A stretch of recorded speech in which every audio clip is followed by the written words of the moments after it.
Some of you might think I should be muted by the time we're done here. I am very glad to be able to preach here again.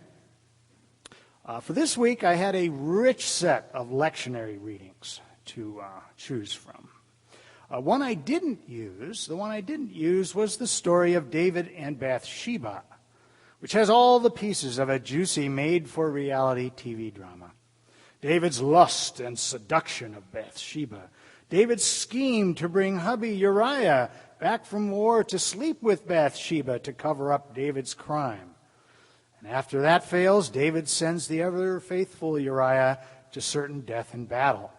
After the required mourning period, Bathsheba becomes David's wife and gives birth to their child. The text ends, that text that I'm not using, ends with an ominous cliffhanger. But the thing David had done displeased the Lord. There would be more, but after teasing you with David and Bathsheba, I'm going to give you a different and more nutritious food for thought, using John's account of Jesus' feeding the 5,000. Now, this is a key passage in Scripture because it's the only miracle recorded in all four Gospels. In addition to our passage from John, it is found in Matthew, Mark, and Luke at various points. Let's take a look at that text right now if we can. Sometime after this, Jesus crossed to the far shore of the Sea of Galilee, that is, the Sea of Tiberias, and a great crowd of people followed him because they saw the signs he had performed by healing the sick. Then Jesus went up on a mountainside and sat down with his disciples. The Jewish Passover festival was near. When Jesus looked up and saw a great crowd coming toward him, he said to Philip, "Where should we buy bread for these people to eat?" He asked this only to test him, for he already had in mind, Jesus, had in mind what he was going to do. Philip answered him, "It would take almost a year's wages to buy enough bread for each one to have a bite."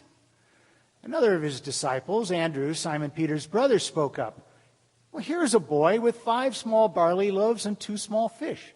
But how far can they go among so many?" Jesus said, "Have the people sit down." There was plenty of grass in that place, and they sat down. About 5,000 men were there. Jesus then took the loaves, gave thanks, and distributed to those who were seated as much as they wanted. He did the same with the fish. When they had all had enough to eat, he said to his disciples, "Gather the pieces that are left over, let nothing be wasted." So they gathered them and filled 12 baskets with the pieces of the 5 barley loaves left over by those who had eaten. After the people saw the sign Jesus performed, they began to say, "Surely this is the prophet who is to come into the world." Jesus, knowing that they intended to come and make him king by force, withdrew again to a mountain by himself.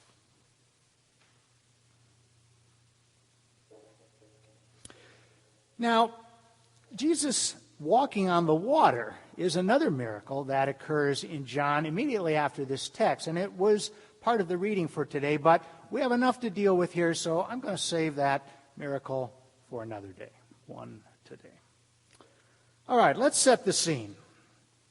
Jesus has withdrawn for some rest. He has healed many, and has some heavy things on his mind. Perhaps the biggest thing was that his cousin, John the Baptist, had recently been executed by King Herod. Now, we don't know this from John's account, but Matthew and Mark tell us this. And it reinforces Jesus' need for a place to rest and regroup. But, as with any famous person, Jesus found it hard to enjoy simple pleasures. He was highly visible. Jesus went up on a mountainside, a favorite place of his for reflection, and sat down with his disciples. A bit later, Jesus looked up. This would imply that he was at prayer or resting, and saw a great crowd coming toward him. Can't you just hear the disciples say, "Oh, no, not again"? They're protecting him, tried to take care of him. But Jesus didn't scurry away. No, he would minister to the crowd's spiritual needs, and he had much more than that in mind. I don't know about you, but I never really paid much attention to who made up that 5,000 in the feeding of the 5,000. I just assumed it was any group of 5,000 people, men, women, and children.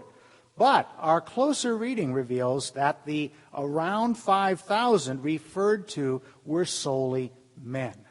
Yep. That's not surprising when we note that in first century Palestine, and in much of the world then and now, the only people who really counted, and so were counted, were men. But let's say that each man was married and had 2.0 children. That's probably a low estimate for first century Palestine. So that adds another, 15,000 wives and children to our 5,000 men. So now we're up to a total of around 20,000 people. Now, for comparison, the 2010 census reported that the city of LaPorte had about 22,000 residents. It's as if virtually all LaPorte's residents heard that this teacher and holy man was in Kessling Park, and they all walked over to maybe see if there was another healing that might happen and to listen to what he had to say. Well, you all know the old test to determine if someone is an optimist or a pessimist. Okay? You ask someone, is the glass half full or half empty? Half full supposedly reveals the optimist. Half empty reveals the pessimist. Actually, there's a third way of looking at this. The late comic George Carlin, when he wasn't being vulgar on stage and on the page, was a brilliant analyst of language. When he heard that question, Carlin replied that the glass was too big.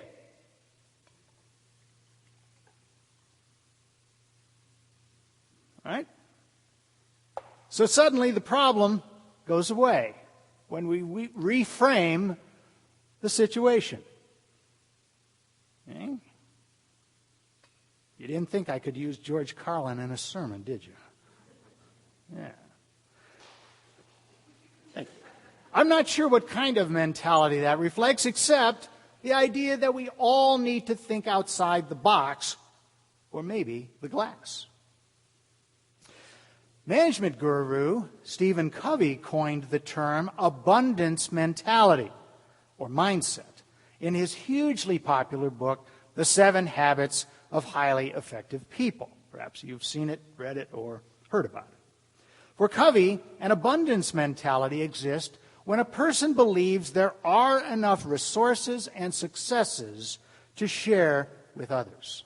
He contrasts that with the scarcity mentality, which assumes that if I am to win or to have success, others must lose. That's the zero-sum game, as we hear. The scarcity mindset ignores the chance that all parties can win in some way, a win-win outcome. This clash of abundance versus a scarcity mentality is clear as John's account continues. Jesus clearly operates from an abundance mentality. Think about his first miracle of the gigantic wine jars at the wedding at Cana. But what about Jesus' disciples? Well, Jesus in this account talks to Philip. Now, Philip, it turns out, is from Bethsaida, which is the city that Jesus has just come from and traveled around the tip of the Sea of Galilee. So, Jesus asks Philip, where shall we buy bread for these people to eat? Now notice, Jesus is going to take responsibility for feeding the people who are coming to him. Okay? It's not, well, I hope they brought something to eat because we are traveling light. Okay? Now, John's Gospel lets us in on the secret that Jesus already had a plan. And he wants to see if Philip is thinking half full or half empty. Philip knows what bread costs in Bethsaida. That's why Jesus asks him. And sizing up the crowd, Philip's, 2 months to a year's worth of wages wouldn't buy enough bread for everybody to have a bite. We're not talking about a loaf. We're talking about just a morsel. It seems an all empty end to the story. Now the disciple Andrew, Simon Peter's brother, and they're from Bethsaida too, says an amazing thing. Here is a boy with 5 small barley loaves and 2 small fish. But how far will they go among so many? So he's not rejecting it out of hand. He's just asking. Now it seems a rhetorical question. That is a question that we can't give an answer to. But Jesus will offer a profound reply to Andrew's query. Jesus tells his disciples to get the crowd seated, and in a dramatic pre-enactment of the Last Supper, he takes the 5 loaves, gives thanks, and distributed to those who were seated as much as they wanted. Okay? This isn't just a little morsel that we would take from a communion loaf. It's take what you want. Jesus did the same with the 2 fish. Now just imagine what that food distribution must have looked like. Think of sitting at a baseball game, and hot dogs and drinks keep coming down the row, and it's all you can eat. So you're passing them, but you're taking as much as you want as well. Now this abundance mentality figures in a passage from Paul's letter to the Ephesians that we didn't read today. But Paul asks the church in Ephesus to grasp how wide and long and high and deep is the love of Christ, and that they will be filled to the measure of all the fullness of God. Filled to the measure, the brim, overflowing. These are words that convey the unboundedness of God's love. Now, the final parts of this passage express that abundance mentality in reality, as Jesus instructs the disciples to gather up all the crumbs, and there's still plenty of leftovers. Okay? Every meal usually has leftovers. Well, this one does too. But when a crowd wants to proclaim Jesus a political leader, that is, to turn him from a healer and a teacher and a wise man, Jesus beats a hasty retreat so that he won't be arrested. The time for that has not come yet. So we have here a miracle story. Now, I can't tell you what to believe about this or any other miracle in the Gospels. Our Reformed faith allows us to use our intellect and our conscience to reach an answer. Now, there are several interpretations or approaches to answering that question, is this a miracle? One is that, yes, it truly is a miracle. A miraculous event of feeding hungry people actually occurred. Okay? For those who read the Bible literally, that's going to be their interpretation. But it could also be the interpretation of people who believe that Jesus was a charismatic healer and a miracle worker. Greater than all who were also traveling around Palestine in those days. Jesus was not the only miracle worker in the world that he lived in. All right? There's another explanation by Albert Schweitzer. Yeah, that Albert Schweitzer, the guy who went to Africa to take care of those in the Belgian Congo. Schweitzer was a profound biblical scholar and a profoundly talented organist before he gave all that up and went to Africa. Schweitzer proposed that Jesus might have offered symbolic meals of bits of bread to his followers as a way of preparing them for what Jesus called the Messianic banquet, the great banquet. And it was only later written down in the Gospels. Now here's another one. This rational explanation. That is, that what really happened was not a miraculous creation of food out of God's grace, but that as Jesus and his disciples shared what little food they were able to put their hands on, others who may have brought food in like a little satchel opened their hearts and their meals to Jesus and to the crowd around him, so that there was enough for all.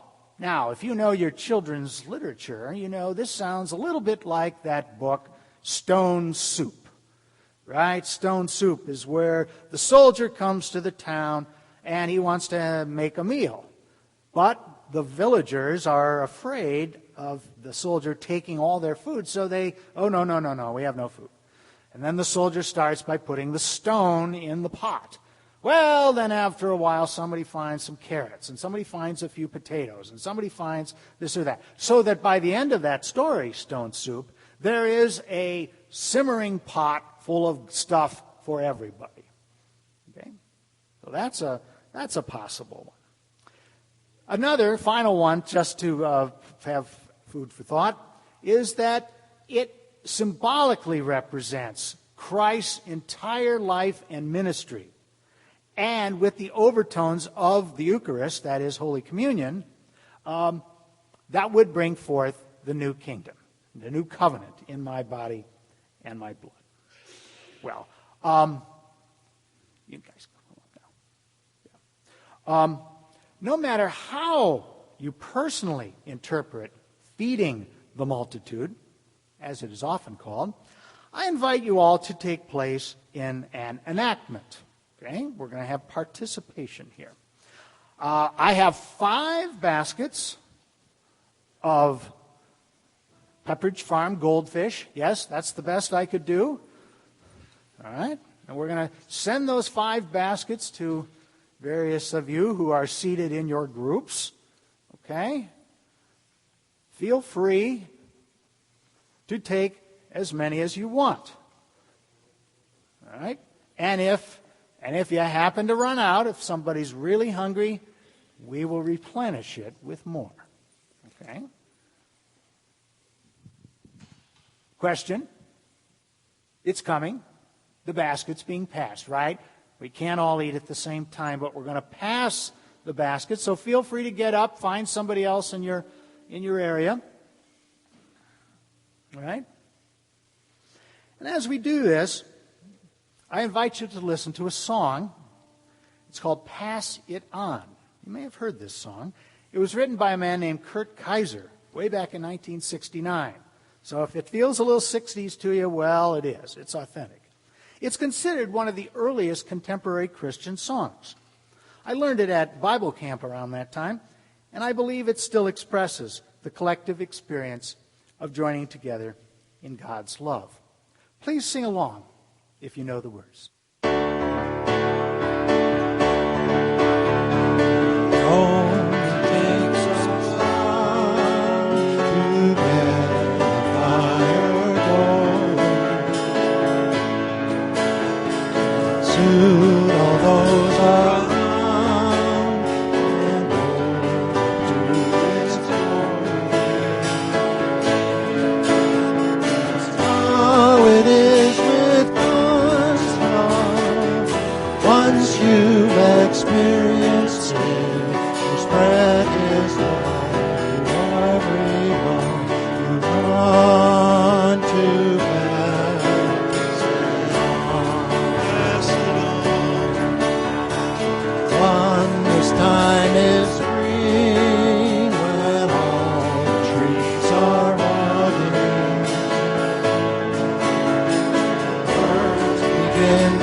This happiness that I know.